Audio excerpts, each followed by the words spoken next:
একসময় এমন ঘটনাও ঘটেছিল যখন দেবতার রাজা ইন্দ্র এর সবচেয়ে অজেয় অস্ত্র বজ্র এক রাক্ষসের স্পর্শমাত্রেই ভেঙে গিয়েছিল। আর সেই ভাঙা অস্ত্র থেকেই জন্ম নিয়েছিল এক ভয়ঙ্কর দেবী।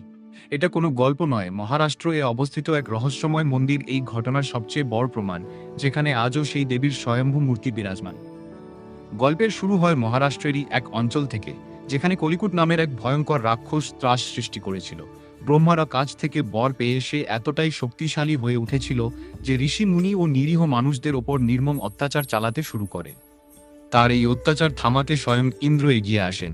তিনি তার বিধ্বংসী অস্ত্র বজ্র দিয়ে রাক্ষসটির ওপর ভয়ঙ্কর আঘাত হানেন। কিন্তু তখনই ঘটে এক ভয়াবহ ঘটনা। কলিকুট তার বরদানের শক্তি ব্যবহার করে ইন্দ্রের সেই অজেয় বজ্রাস্ত্রকেই ভেঙে দেয়। ইন্দ্রের বজ্র ভেঙে নেওয়া কোনো সাধারণ ঘটনা ছিল না। এটি দেখে সমস্ত দেবতারা ভয়ে আতঙ্কিত হয়ে পড়েন এবং নিজেদের অসহায় মনে করতে থাকেন। ঠিক তখনই দেবতাদের আহ্বানে সেই ভাঙা বজ্রাস্ত্র থেকেই স্বয়ং আদিশক্তি প্রকাশিত হন।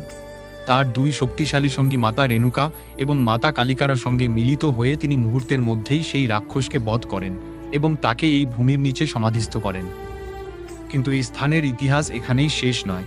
শত শত বছর পরে যখন ভারতে পর্তুগিজ এম্পায়ারের আক্রমণ শুরু হয়, তখন মহান মারাঠা যোদ্ধা বাজিরাও পেশোয়া এর ছোট ভাই চিমাজি আপ্পা তাদের বিরুদ্ধে যুদ্ধ করতে যান।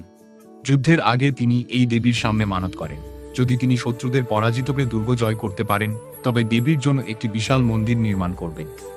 মাতার কৃপায় তিনি পর্তুগিজদের পরাজিত করে বসই কেল্লা জয় করেন। এরপর নিজের প্রতিশ্রুতি অনুযায়ী তিনি দেবীর জন্য এক বিশাল মন্দির নির্মাণ করেন, যা দেখতে ঠিক এক অজেয় দুর্গের মতো।